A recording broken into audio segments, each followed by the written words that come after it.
Hello to all of you out there in this great big world of social media. This is your brother Dana coming to you from the city of Chicago. Shalom to all of the precious chosen people of the Most High Yah who are out there and know who you are and know what is in store for you.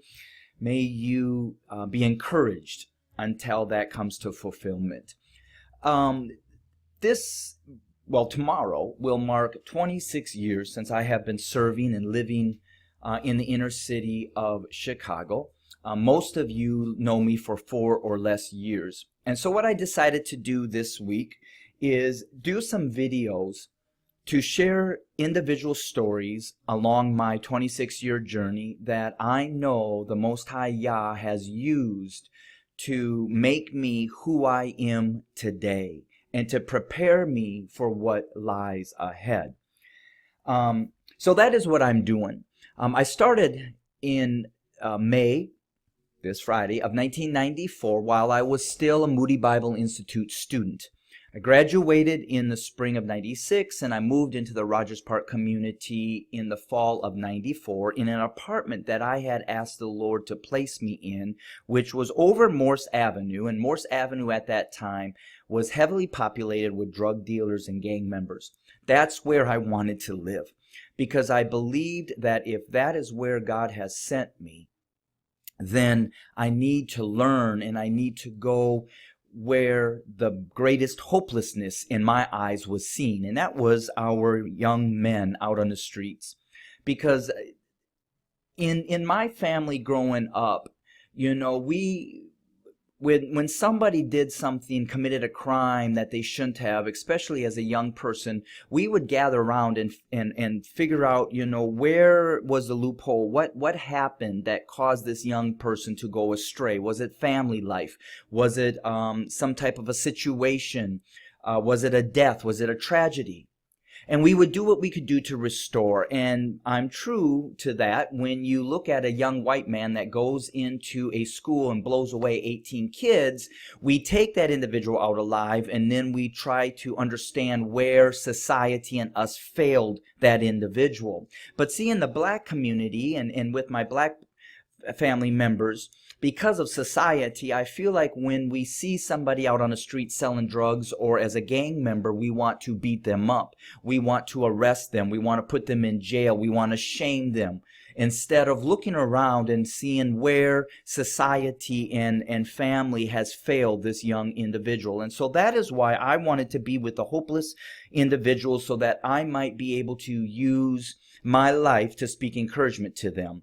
Many of you do not know this, but I dealt with such a severe level of depression growing up that it was only God that saved me from utilizing my father's gun in the ninth or 10th grade. And then 2 years later, he radically called my name and saved my life. And so even though the depth of depression departed, I still understand what it feels like to live as an individual that has been bullied, that is unvalued, and how that affects us. So when the Most High Yah saved me out of that and redeemed me and has made me who I am today, I never wanted to forget that. So I believe that if there's anything that I could do just as a white man in a culture and in a community that was completely different than my own, that I could use my tongue to speak life, to speak blessings, and to encourage and to let these young men know that as long as they're still alive, God still had a purpose, plan, and a reason for their lives, and a future that would be filled with hope. Now, I had to learn a lot of those things that were taken away from these young men and you as my black brothers and sisters here in our white supremacist society. And that's part of my journey for these 26 years. So with all that babbling on, I lived on that street, and I at one point was going to go visit a friend of mine and his wife down on the south side of Chicago for dinner. Well, this was on a Saturday afternoon, and when I left, I was, told them I'm on my way, and all of a sudden, within a 30-minute time frame, I got this headache and I literally lost my mind. Now, I still knew my name was Dana. I still knew I was in Chicago. But other than that, I did not know where I was going, where I was coming from. And I aimlessly rode around and pulled over and stopped because my head began to hurt more and more. Well, after about an hour and a half to 2 hours, it began to fade away, the headache, and my memory began to fade back in. And so through talking with my friends, I made it down there, and the wife, she was a nurse. And so right away, she was very concerned and wanted me to go see a doctor immediately. But I had started a new job, and my insurance had not yet started, but it was in a week. So I went back home and I struggled throughout that week because the headache never left, but it would intensify. And finally on Saturday, when my insurance kicked in, I went and made an appointment, and Doug, who was a friend I went to go visit, took me to the doctor. And the first thing they did was a CAT scan. And in the CAT scan, they did see in the back of my head here that there was a brown spot. Now, bacterial meningitis was kind of going around at that time, so the next great thing I got to do was go and have a spinal tap. And for all of you ladies that have had a spinal tap, to have a baby, if having a baby is of greater pain than that spinal tap, whew. So had the spinal tap. It came back negative, but he was still very concerned and asked me to come in on Monday to see him for an MRI. Well, Doug and I left, and we went to go grab something to eat, and as we just sat down to eat, I began to feel the sick feeling in my head coming back really strong again, and I said, Doug, I just need to go home. And so they were determined for me to stay with them for a couple of days. And as he was driving home, I began to feel the strength in my body fall out, to a point where my physical body began to fall over. And I knew Doug was trying to get me back up. And at one point, I remember really talking to God because I no longer even had the strength to breathe. And at that point, I said, it's going to be you that sees me through this. I cannot explain it, but it was just a zapping of all my energy inside my body. And I knew I wasn't being delirious because I would feel Doug's hand touch my lips. And as if my breathing was halted, he sped up greater and greater in speed to get me to the hospital. The next thing I remember is waking up in the emergency room with different things attached to me, with Doug letting me know that my mom and dad were on their way, as the doctor said they should come. And that was about a 4-hour journey, driving to the airport from Minnesota, to come to Chicago. And they not knowing when they would reach Chicago if their son was dead and alive. Well, they stabilized me, but my left side was a bit weak. So on Sunday, they had scheduled a brain surgeon to come in and evaluate and look at what might need to be done. And so he came in, and by that time I was more stable, and so he ordered an MRI. Well, before they came to get me to do the MRI, Doug, that friend of mine, and some of his elders from a church that he was pastoring at, left the service to come up and to lay hands and pray for me. And they prayed for healing. They left. I went for the MRI, came back negative. They could not find nothing to what the CAT scan showed the day before. So because of that, they wanted me to remain there for some testing to make sure that I was going to do okay. So I spent all the way until that next Friday. I then went straight down to Doug and Heather's house until that Sunday night. That Sunday night, I took my 5-6-month-old Rottweiler and finally, for the first time, came back home to spend the night. I was not allowed to go back to work, so on Monday morning, I was actually awoken by my doorbell ringing. And that was not abnormal because I lived on Morse Avenue, and some of the young men I was mentoring, when they would have to walk that way to go to school, they would be harassed, chased, not just by maybe the gangs and others, but also by the police. And so they would ring my doorbell, and I would come down and grab them, and then I would drive them to school to make sure they got there safely. But when I got down and looked both ways, there was nobody around. And so I decided to go back upstairs thinking somebody was just playing a game. And it was kind of a slumlord building, so I didn't have no intercom or nothing. But I had this ill feeling. Well, anyways, I got ready and I walked to my job, which was about 5 blocks away, because I wanted to check in with my, co-workers and let them know I was still living, even though some of the news that they had heard were not good. But in the meantime of talking, I came home, and when I opened up my door, I noticed that the crate where my Rottweiler, baby Rottweiler was open. I didn't get too alarmed at first because one of the young men, Joe, that I got to know very, very well, would come over at times and would walk my Rottweiler, so he had a key to my place. But when I turned the corner and I looked into my kitchen, I saw that my back door, as well as the great big window, was completely smashed in. And before I could do anything, the young man, or the gentleman that lived next to me with his mother, who their father, her husband, was a pastor prior to his dying. He came over, and the best way I can describe this gentleman would be the man on the Green Mile. He was mentally challenged. And when he walked in my back, he said, I'm sorry, Pastor, with tears in his eyes. I'm sorry, Pastor, I tried to stop them. See, him and I bonded quite well in those months that I had already lived there. And I became friends with his mom. And so he naturally had this protective spirit over me.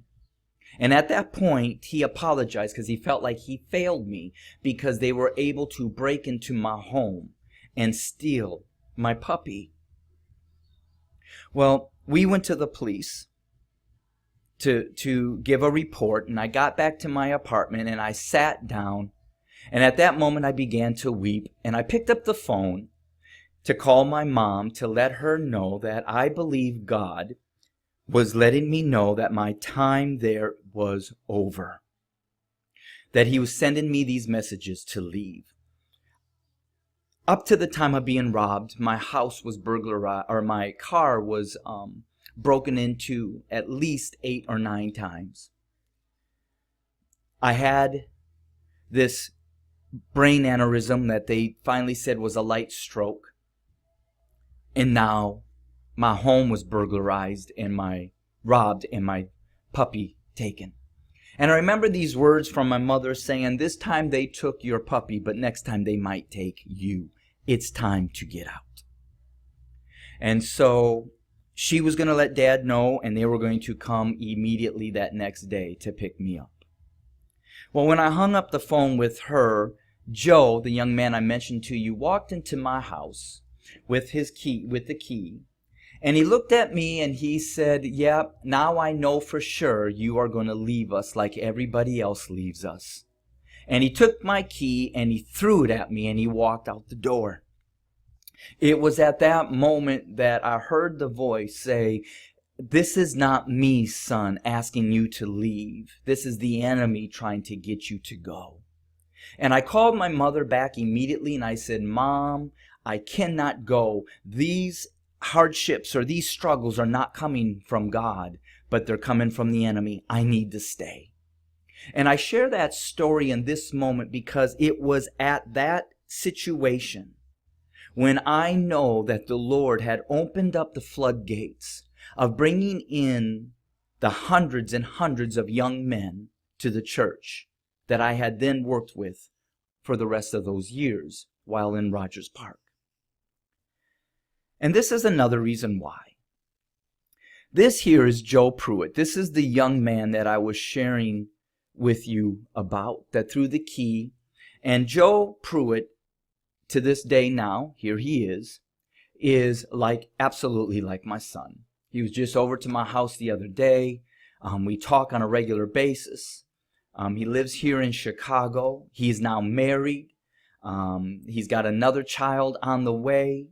He's working for a non-for-profit that builds homes for low-income family members. That was through a relationship that I had. Also, through the relationship of our state representative, we were able to pay for 3.5 or 4 years of his 5-year college to get his business degree. Joe had a heart that up until I met him, he was kicked out of several schools because he was hurt by his mother, who was strung out on drugs, and his father that was nowhere to be found. But today, Joe is an incredible father and has already have money put aside for his son's college fund. Now, this here was a tragic event, one event that Joe and I went through, and that was when one of his best friends, Edward Ramclam, was gunned down by mistake by a rival gang. None of my boys here were involved in gangs. And Edward Ramclam had just left his last night at working at Burger King to go off to college in the next couple of days. Unfortunately, he was gunned down. And Joe and I went out there with flowers, and then I joined Edward's mother and scraped and cleaned the blood off the sidewalk, as she did not want her son's blood sitting there.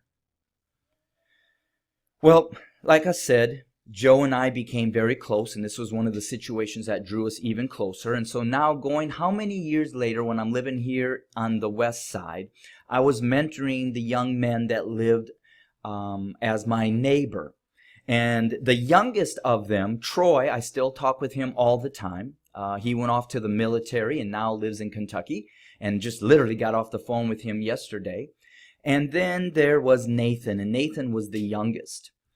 And prior to him graduating, actually when he was still in high school, he had a desire for football, and Joe was very good at football. And so I connected Joe with Nathan, and Nathan and Joe became very close, and Joe began to mentor Nathan also in football, and got him to a school where he could really build up his football skills. Well, Nathan did a full ride to Ball State University, and this is the day that Nathan graduated from Ball State University, where Joe and I traveled down there to join him in celebrating his success.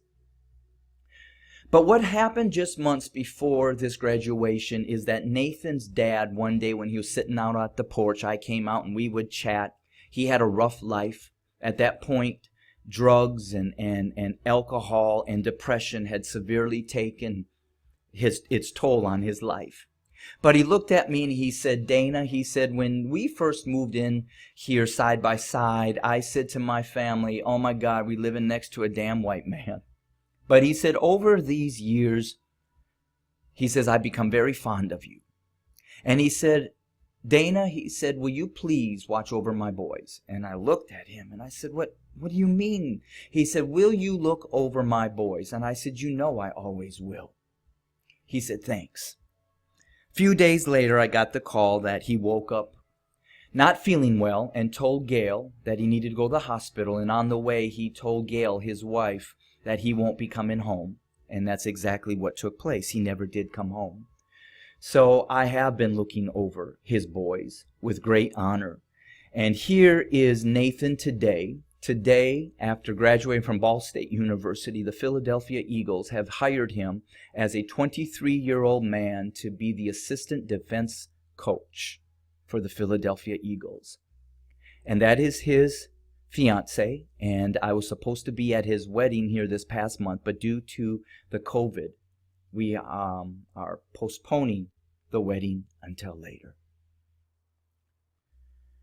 And one of the other stories that greatly hit my life and draw me even closer to my guys was this man. He dropped out of high school, not because of all his fault, but dropped out and then began to really kind of get involved with things that he shouldn't be involved in. And he started coming to the church, being invited by Joe Pruitt. And at the church, Narcelle and I, we really hit it off and we became, very close. I got to know his mother and I got to know his brothers and his family and his younger sisters.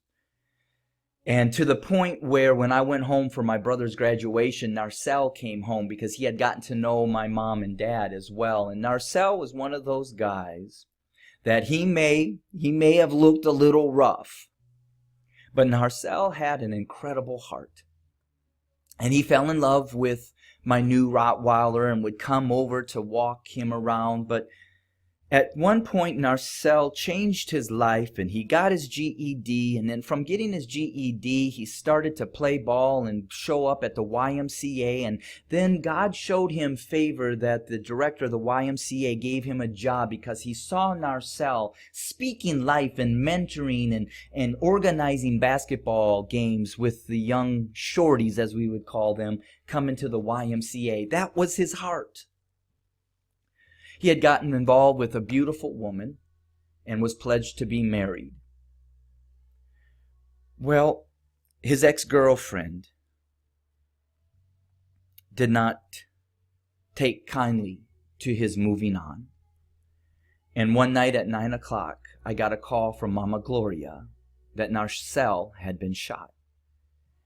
And so I jumped in my car and I went immediately to the hospital, and I cannot describe the scene that I saw when I walked in and saw this young man who I loved like a son, filled with 7 bullet holes, 2 of them in his head.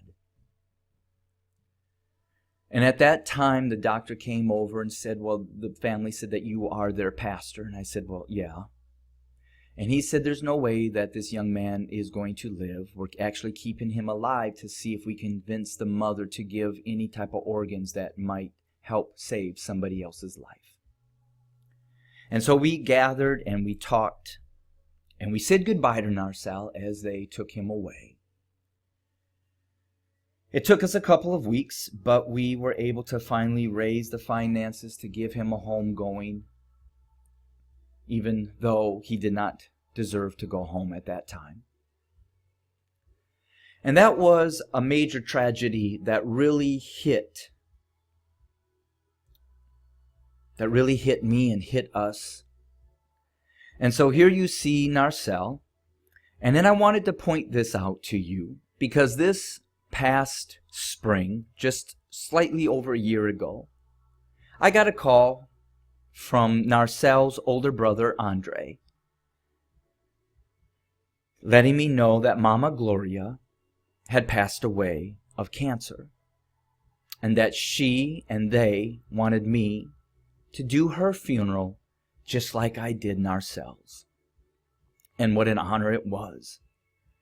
And so about a year ago, I went to lay Mama Gloria to rest.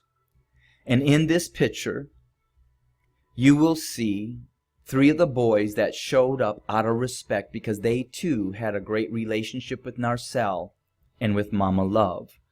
This was Tree. Tree and Narcel were inseparable.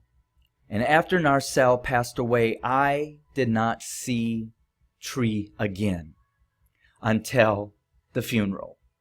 And as I was standing there, somebody came behind me and put their arm around my neck, and when I turned around, it was Tree. We buried Narcel in 1999 or 2000. I rejoiced to see him. And then there's this young man, Antoine. I talk to Antoine on a regular basis on Facebook. He's married. He's got 4 children, a set of twins. He's a youth pastor. He's opened now to knowing that he is a true chosen person of the Most High Yah.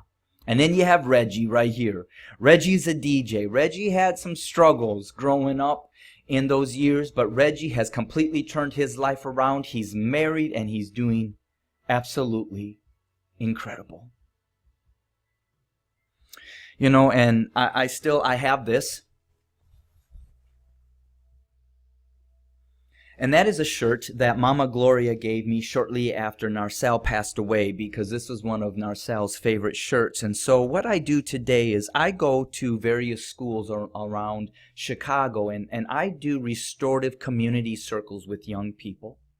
And when you do a circle, you lay kind of like a, not an altar, but you lay a centerpiece down in the middle. And so you different things that might be of importance to the person that's leading the community circle, so that the kids kind of get to know who you are. So what I do is I use things that can tell stories that will give my kids hope of turning their lives around.